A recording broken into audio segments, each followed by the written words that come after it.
एक लड़का था। वो उसे बहुत चाहता था, कम से कम उसे ऐसा लगता था। वो उसके मैसेजेस का इंतजार करता था, उसकी एक रिप्लाई से खुश हो जाता था और उसकी एक इग्नोर से टूट जाता था। लेकिन एक दिन उसने खुद से एक सवाल पूछा, क्या मैं उसे चाहता हूं या मैं बस हारना नहीं चाहता? और यहीं से उसकी कहानी बदल गई। आज के स्क्रिप्ट में हम समझेंगे प्यार और ईगो में फर्क क्या होता है, कैसे ईगो खुद को लव के रूप में छुपा लेता है और कैसे आप पहचान सकते हो कि आप सच में प्यार कर रहे हो या सिर्फ जीतना चाहते हो। ये सिर्फ नॉलेज नहीं होगा, ये आपको खुद की रियलिटी दिखाएगा। शुरुआत हमेशा सिंपल होती है। वो लड़की उसकी लाइफ में आई, थोड़ी बात हुई, थोड़ी हंसी, थोड़ी कनेक्शन। लड़के को लगा यही है, यही वो है। लेकिन सच क्या था? वो उसे नहीं जानता था। वो सिर्फ उस फीलिंग को पसंद कर रहा था जो उसे उसके साथ महसूस होती थी। यही पहली मिस्टेक होती है, हम इंसान से नहीं उस फीलिंग से अटैच हो जाते हैं। पार्ट 2, जब इंटरेस्ट अनइक्वल हो जाता है। धीरे धीरे लड़का ज्यादा इन्वेस्ट करने लगा और लड़की थोड़ी डिस्टेंट होने लगी। अब पैटर्न बदल गया। वो मैसेज करता, वो लेट रिप्लाई करती। वो प्लान बनाता, वो कैंसिल कर देती। वो केयर करता, वो कैजुअल रहती। अब लड़के के अंदर दो चीजें लड़ रही थीं।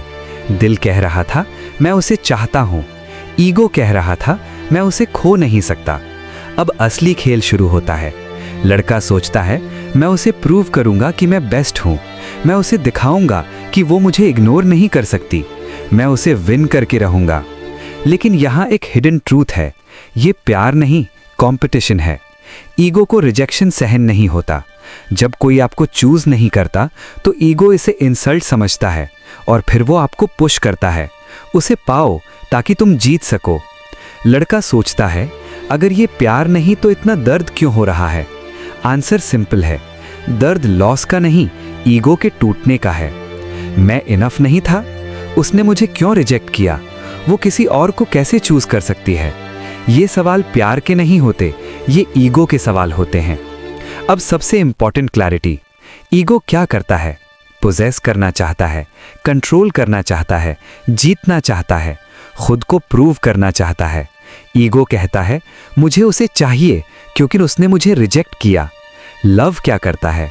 रिस्पेक्ट करता है, फ्रीडम देता है, एक्सेप्ट करता है, एक्सपेक्टेशन कम रखता है। लव कहता है अगर वो खुश है तो मैं ठीक हूं। टर्निंग पॉइंट, एक दिन लड़का थक गया, ना वो उसे पा रहा था, ना खुद को संभाल पा रहा था, और उसने फाइनली खुद से पूछा अगर वो कभी वापस ना आए तो क्या मैं ठीक रहूंगा? और आंसर था नहीं।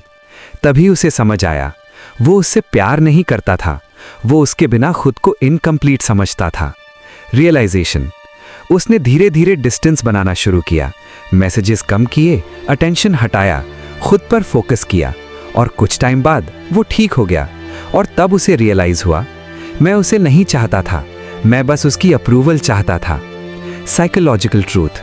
अब डीप ट्रूथ है, कई बार हम लव के नाम पर वैलिडेशन ढूंढते हैं, रिजेक्शन से बचना चाहते हैं, खुद को प्रूव करना चाहते हैं, और ये सब मिलकर एक इल्यूजन बना देते हैं जिसे हम प्यार समझ लेते हैं। हाउ टू नो, लव या ईगो? खुद से ये सवाल पूछो। 1, अगर वो किसी और के साथ खुश हो तो क्या आप जेन्युइनली हैप्पी रह सकते हो? अगर नहीं तो ये ईगो है। 2, क्या आप उसे चाहते हो या सिर्फ उसे खोना नहीं चाहते? 3, क्या आप उसके लिए बेटर बनना चाहते हो या उसे प्रूव करना चाहते हो? लव शांत होता है, ईगो रेस्टलेस होता है। और सबसे इंपॉर्टेंट, लव में आप ग्रो करते हो, ईगो में आप टूटते हो। एंडिंग, तो अगली बार जब आप किसी के पीछे भाग रहे हो, रुककर खुद से पूछना क्या ये प्यार है या मैं बस हार नहीं मानना चाहता? क्योंकि जिस दिन आपने ये फर्क समझ लिया उस दिन आप गलत लोगों के पीछे भागना बंद कर दोगे। फाइनल लाइन, हर स्ट्रांग इंसान की शुरुआत वहीं से होती है जहां वो अपने ईगो को पहचान लेता है। क्या आपने कभी सोचा है कि कुछ लड़के ऐसे क्यों होते हैं जिनके पीछे लड़कियां पागल रहती हैं और कुछ बेचारे दिन रात एफर्ट करके भी इग्नोर होते हैं? असल में अट्रैक्शन कोई इत्तेफाक नहीं बल्कि एक साइकोलॉजिकल गेम है। अगर आपने वो 7 काम कर लिए जो मैं बताने वाला हूं, तो सामने वाला इंसान ना सिर्फ आपकी तरफ अट्रैक्ट होगा, बल्कि वो खुद इनिशिएटिव लेने पर मजबूर हो जाएगा। आज बात करेंगे उन पहले 3 कामों की जो गेम बदल देंगे। चलिए शुरू करते हैं। Point 1, the missing piece strategy, absence create करो। हम अक्सर वही गलती करते हैं, हर वक्त अवेलेबल रहना। जब आप किसी के लिए 24/7 हाजिर रहते हो तो आपकी वैल्यू 0 हो जाती है। साइकोलॉजी, इंसान को हमेशा उस चीज की कद्र होती है जो थोड़ी मुश्किल से मिले। एक्शन, अपने रिप्लाईज थोड़े लेट करो, अपनी लाइफ में बिजी दिखो। जब तुम उसे थोड़ा स्पेस दोगे तभी तो उसे तुम्हारी कमी महसूस होगी। याद रखो, डिस्टेंस ही अट्रैक्शन की आग को बढ़ाता है। Point 2, emotional highs and lows, predictable मत बनो। अगर तुम बहुत ज्यादा नाइस गाय बनकर रहोगे तो वो बोर हो जाएगी। लड़कियों को उन लड़कों में इंटरेस्ट होता है जो थोड़े मिस्टीरियस होते हैं। कभी बहुत ज्यादा केयर दिखाओ और कभी थोड़े कोल्ड हो जाओ। Not rude, just distant. जब वो सोचेगी कि अचानक इसे क्या हुआ, तो उसका पूरा ध्यान तुम्हारे ऊपर रहेगा। वो तुम्हारे मूड को डिकोड करने के चक्कर में तुम्हारे बारे में और ज्यादा सोचने लगेगी। Point 3, self investment, pre selection का पावर।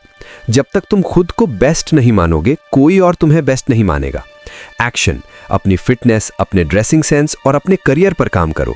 जब तुम दूसरी लड़कियों से नॉर्मल बात करते हो या दूसरे लोग तुम्हारी रिस्पेक्ट करते हैं, तो तुम्हारी जीएफ के अंदर एक इनसिक्योरिटी पैदा होती है, एक डर कि वो तुम्हें खो ना दे। ये डर ही उसे तुम्हारे और करीब लाएगा। Mid video break, retention hook, ये तो सिर्फ शुरुआत थी। अगले 4 काम और भी ज्यादा डेंजरस और इफेक्टिव हैं, जो उसके दिमाग में तुम्हारे लिए एक जुनून पैदा कर देंगे।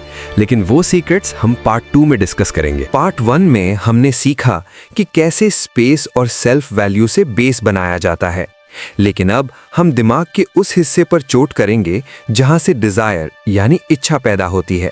अगर आपने ये बाकी के 4 काम सही से कर लिए, तो वो लड़की जो आज आपको इग्नोर कर रही है, कल वही आपके एक मैसेज का इंतजार करेगी। तैयार हो जाओ, क्योंकि अब हम द हंटर से द प्राइज बनने वाले हैं। Point 4, the law of scarcity, कामयाबी का फॉर्मूला। इकोनॉमिक्स हो या लव, जिस चीज की सप्लाई ज्यादा होती है उसकी डिमांड गिर जाती है। डीप साइकोलॉजी, इंसान हमेशा उस चीज के लिए रोता है जो उसके पास नहीं है। इम्प्लीमेंटेशन, अपने स्केड्यूल को इतना टाइट रखो कि उससे मिलना एक इवेंट बन जाए। जब आप हर वक्त फ्री होते हो तो आप दिखाते हो कि आपकी अपनी कोई लाइफ या मकसद नहीं है। द स्क्रिप्ट इनसाइट, उसको एहसास होने दो कि तुम्हारा वक्त महंगा है। जब तुम बिजी होते हुए भी उसे वक्त दोगे, तब उस वक्त की कीमत होगी। बिना कहे ये मैसेज भेजो, I have a life beyond you. Point 5, visual and sensory dominance, look like a king. Psychology कहती है कि 70% अट्रैक्शन विजुअल होता है। द डिटेल, सिर्फ अच्छे कपड़े नहीं बल्कि बॉडी लैंग्वेज पर फोकस करो। आई कॉन्ट्रैक्ट रखो लेकिन स्टेयर मत करो। एक खास तरह का परफ्यूम, सिग्नेचर सेंट इस्तेमाल करो जो उसके दिमाग में तुम्हारी याद ट्रिगर करे। डार्क साइकोलॉजी टिप, जब वो तुमसे बात करे तो थोड़ा नीचे झुककर सुनो और फिर थोड़ा पीछे हट जाओ। ये पुश पुल फिजिकल मूवमेंट उसके सबकॉन्शियस दिमाग को रेस्टलेस कर देता है। Point 6, emotional mirroring and withdrawal, जादू और हकीकत। ये सबसे खतरनाक पॉइंट है।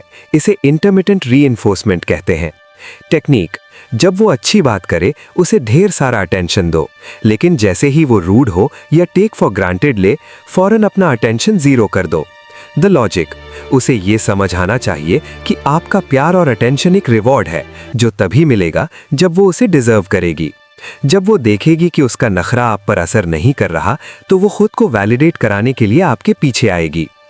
पॉइंट 7, द एग्जिट पावर, सबसे बड़ा हथियार।